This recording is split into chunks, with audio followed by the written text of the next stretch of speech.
दोस्तों न्यूयॉर्क की इस 541 मीटर ऊंची बिल्डिंग वर्ल्ड ट्रेड सेंटर के बारे में तो आपने यकीनन कभी न कभी तो जरूर सुना होगा। क्या हो अगर इस बिल्डिंग की 4500 के करीब कॉपीज बनाकर इनको लाइन बाय लाइन 170 किलोमीटर की लंबाई तक खड़ा करके एक स्काई स्क्रैपर की शक्ल दे दी जाए। अब सुनने में आपको ये किसी साई-फाई मूवी का प्रोजेक्ट लग रहा होगा, लेकिन क्या हो अगर मैं आपसे कहूँ कि ये सब हकीकत में होने जा रहा है, तो हो सकता है कि आपको ये बात हजम करने में थोड़ी दिक्कत हो, लेकिन इस वीडियो को लास्ट तक देखने के बाद आपको हर चीज की क्लैरिफिकेशन मिल चुकी होगी। अब जरा इस पिक्चर को ध्यान से देखिए। इसमें आपको दो स्काई स्क्रैपर एक दूसरे के आमने सामने खड़े हुए नजर आ रहे हैं, एक लेफ्ट में तो दूसरा ठीक उसके सामने राइट में। इसके अंदर ये बिल्डिंग्स भी आप देख रहे होंगे। तो दोस्तों ये है सऊदी अरब का famous and big the line project, जिसके बारे में कहा जा रहा है कि 2030 तक इसका पहला फेज बनकर कंप्लीट हो जाएगा। इस प्रोजेक्ट को न्योम फ्यूचर सिटी का नाम भी दिया जाता है और इतना बड़ा प्रोजेक्ट दुनिया अगले कुछ ही सालों में पहली बार मुकम्मल होता देखेगी। दुनिया का सबसे बड़ा ही नहीं बल्कि दुनिया का सबसे महंगा तरीन प्रोजेक्ट भी इसे ही कहा जा रहा है।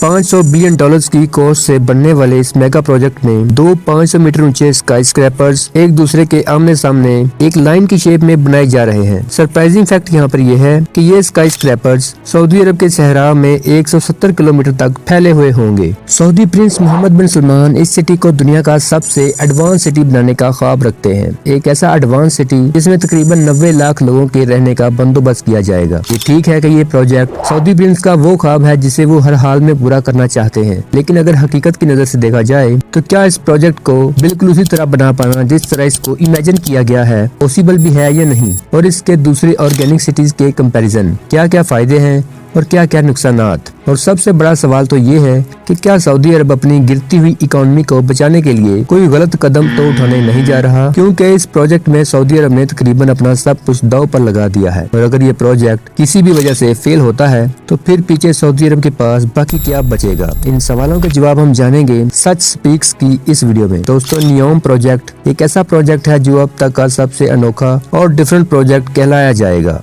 ये सऊदी अरब के वेस्ट में गल्फ ऑफ अकाबा से शुरू होगा और एक लाइन की शेप में सऊदी अरब के ईस्ट में 170 किलोमीटर की रेंज तक फैल जाएगा। 2021 में जब इस प्रोजेक्ट की अनाउंसमेंट की गई थी तो इस वक्त भी कुछ लोगों का कहना था कि शायद ये प्रोजेक्ट कभी भी शुरू ही नहीं हो पाएगा, लेकिन मौजूदा सूरत हाल ये है कि इस पर काफी बड़े स्केल पर काम स्टार्ट हो चुका है। प्रोजेक्ट की लोकेशन को अगर सैटेलाइट की मदद से देखा जाए तो वहाँ एक अंडर कंस्ट्रक्शन लाइन बड़ी ही क्लियरली देखी जा सकती है। जहाँ इस लाइन की लंबाई 170 किलोमीटर तक फैली होगी वहीं इसकी चौड़ाई सिर्फ 200 मीटर ही होगी। इसकी ऊंचाई 500 मीटर तक रखने का फैसला किया गया है। ये ऊंचाई इतनी ही होगी जितनी मुंबई की इंपीरियल 2 को या कराची के बहरिया आइकॉन की हाइट को दुगना कर दिया जाए। तो अब जरा आप खुद इमेजिन करें कि ये एडवांस लीनियर सिटी देखने में किस तरह का हो सकता है। दुबई की बुर्ज खलीफा बिल्डिंग की तरह इसे सबसे ऊंचा स्काई स्क्रैपर तो नहीं कह सकते, हाँ अलबत्ता दुनिया का सबसे लंबा स्काई स्क्रैपर होने का इजाज इसी के हिस्से में आएगा। इसकी लंबाई का अंदाजा आप इस चीज से लगा सकते हैं कि न्यू दिल्ली में अगर इसको बनाया जाए तो इस प्रोजेक्ट की लंबाई आगरा तक फैल जाएगी, और अगर इसको कराची से स्टार्ट किया जाए तो इसकी लेंथ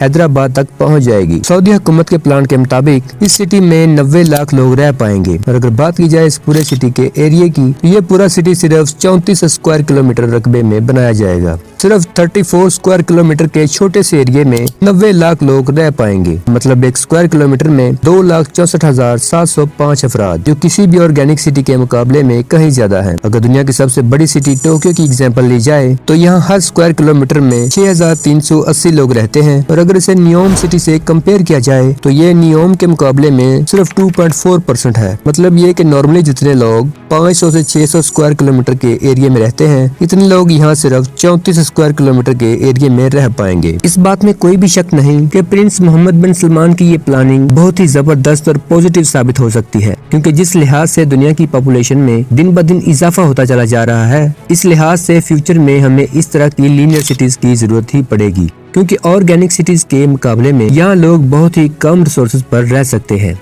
इस तरह की सिटीज को बिल्ड करने का प्रोसेस भी खासा फास्ट होता है और इसमें पैसा भी काफी कम लगता है। इस तरह की सिटीज को लीनियर सिटीज का नाम दिया जाता है। अगर बात करें ऑर्गेनिक सिटीज की तो इन सिटीज में हम आधे रिसोर्सेज इस्तेमाल करते हैं तो आधे वेस्ट हो जाते हैं। लेकिन लीनियर सिटीज में ऐसा बिल्कुल भी नहीं होता, क्योंकि लीनियर सिटीज में हर चीज को पहले से ही प्लान कर लिया जाता है, इसलिए यहाँ बहुत ही कम रिसोर्सेज वेस्ट हो पाते हैं और इस तरह एक सिटी को ऑपरेट करने की ओवरऑल कॉस्ट भी काफी कम हो जाती है। इस चीज का अंदाजा आप इस बात से लगा सकते हैं कि मैक्सिको सिटी की पॉपुलेशन भी न्यूयॉर्क सिटी जितनी ही है, लेकिन सिर्फ इतनी सी पॉपुलेशन वाले सिटी में 3 लाख किलोमीटर से भी ज्यादा तो सिर्फ रोड से बनाए गए हैं। इन रोड्स को अगर एक पीस में जोड़ दिया जाए, यानी इन तमाम रोड्स को इकट्ठा करके सिर्फ एक सड़क बना दी जाए, तो ये जमीन के गर्द 7.5 चक्कर लगा सकती है। लेकिन इसके मुकाबले में न्यूयॉर्क सिटी में सिर्फ 170 किलोमीटर का एक ही रोड नेटवर्क बनाया जाएगा। इस सिटी को 3 लेयर्स में डिवाइड किया जाएगा। सबसे ऊपर वाली लेयर पेडेस्ट्रियन लेयर होगी,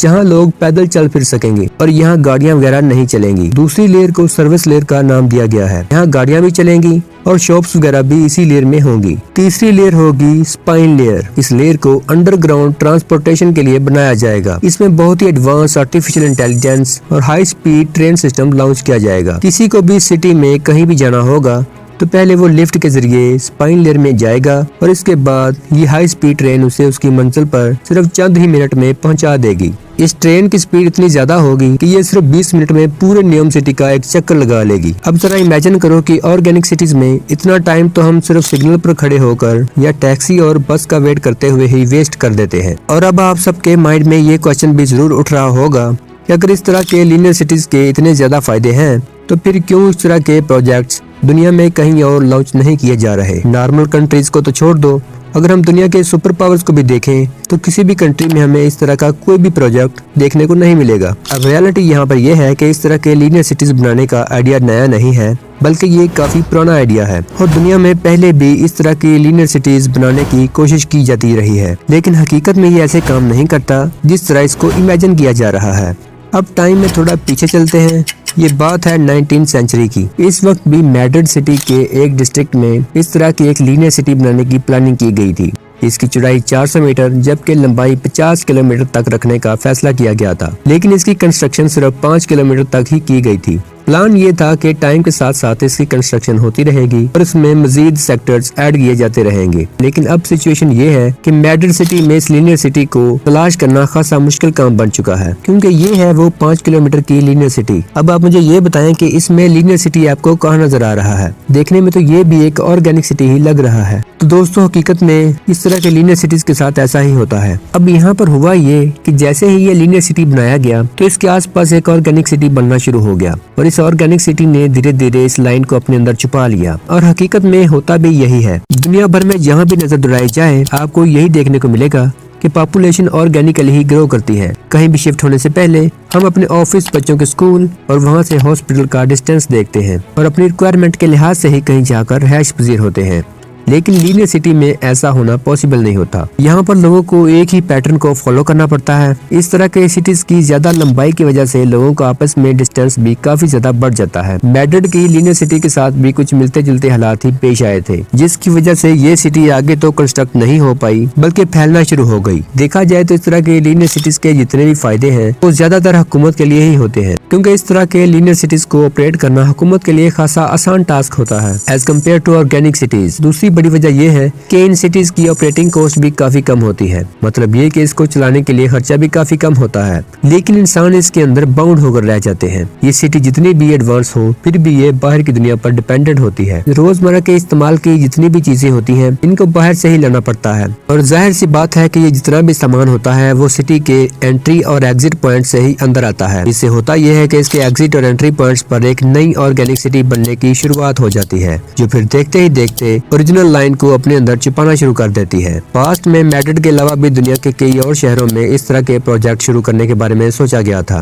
और कई प्रोजेक्ट तो शुरू भी कर दिए गए थे, लेकिन बाद में सबको कैंसिल कर दिया गया। तो अब यहाँ पर सवाल ये उठता है कि सऊदी अरब ने ये सब कुछ जानते हुए भी इस तरह के प्रोजेक्ट पर इतना ज्यादा पैसा क्यों लगाने का सोचा। असल में मेन रीजन यहाँ पर यह है कि सऊदी अरब ने खुद को ऑयल की कमाई का इतना ज्यादा आदी बना लिया है कि अब इसके लिए प्रॉब्लम्स खड़े होना शुरू हो गए हैं। जहाँ दूसरे अरब कंट्रीज ने इस तरह के प्रॉब्लम्स को काफी पहले ही डिटेक्ट कर लिया था और अपने लिए नए इनकम सोर्सेज बिल्ड करना शुरू कर दिए थे, वहीं एक्सपर्ट्स का कहना है कि सऊदी अरब को आने वाले खतरात का पहले से अंदाजा नहीं हो सका, क्योंकि एक अंदाजे के मुताबिक जमीन के तमाम फॉसिल फ्यूल रिजर्व्स 2050 के करीब जाकर खत्म हो जाएंगे जाएंगे और इससे आने वाली मुसीबत से अफेक्टेड होने वाली कंट्रीज में सबसे ऊपर नाम सऊदी अरब का ही होगा। और यही वो मेन रीजन है जिसकी वजह से दुनिया तेजी से इलेक्ट्रिक कार्स या ग्रीन एनर्जी की तरफ जा रही है। सऊदी अरब वो वाहिद कंट्री है जिसकी 95% इकोनॉमी सिर्फ तेल पर ही चल रही है और आने वाले वक्त में यही ऑयल डिपेंडेंसी सऊदी अरब को सबसे ज्यादा डिस्टर्ब कर सकती है। और इसी डिपेंडेंसी को डाइवर्ट करने के लिए ही प्रिंस मोहम्मद बिन सलमान ने ये कदम उठाया है। सऊदी अरब का मेन सोर्स ऑफ इनकम है सऊदी अरामको, जिसकी कुल वैल्यू $2 ट्रिलियन के लगभग है। असल में ये उस कंपनी की वर्थ है जो इनको हर साल $120 बिलियन का प्रॉफिट कमा कर देती है, जिनमें से $70 बिलियन का तो हो गया मुल्क का सालाना बजट और बाकी बचे $50 बिलियन। मतलब ये हुआ कि अगर अगले 10 सालों तक यानी 2033 तक सऊदी अरामको नामी कंपनी सऊदी अरब को अगर कुछ इसी तरह का प्रॉफिट बनाकर देती रही तो तब जाकर सऊदी अरब इस मेगा प्रोजेक्ट का खर्चा बर्दाश्त कर पाएगा। लेकिन सपोज अगर ये प्रोजेक्ट किसी वजह से फेल हो गया तो फिर सऊदी अरब के लिए खतरे की घंटी भी बज सकती है, क्योंकि फिर सऊदी अरब के पास नए इनकम रिसोर्सेज बिल्ड करने का टाइम नहीं बचेगा। आपकी इस बारे में क्या राय है, प्लीज मुझे कमेंट सेक्शन में जरूर बताइएगा। मुझे आपकी राय का शिद्दत से इंतजार रहेगा। तो मिलते हैं अगली शानदार वीडियो में।